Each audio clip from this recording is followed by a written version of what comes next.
Juru bicara Komisi Pemberantasan Korupsi Budi Prasetyo mengatakan telah menangkap 13 orang dan membawa 11 orang diantaranya ke gedung KPK untuk diperiksa.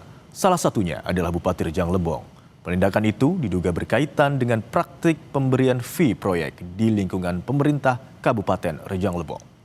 Pada tanggal 9 Maret 2026, hari Senin kemarin, tim mengamankan sejumlah 13 orang yang kemudian dilakukan pemeriksaan awal di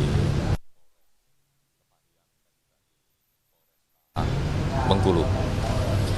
Dari 13 orang tersebut, selanjutnya tim membawa 11 orang diantaranya untuk dilakukan pemeriksaan lebih lanjut di Jakarta, dan 11 orang tersebut saat ini sudah tiba di gedung KPK Merah Putih. Salah satunya adalah Bupati Rejang Lebong.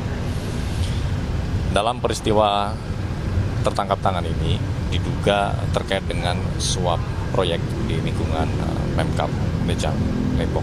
Sehingga dalam pemeriksaan secara intensif pagi ini tentu para pihak yang diamankan didalami terkait dengan konstruksi perkara tersebut.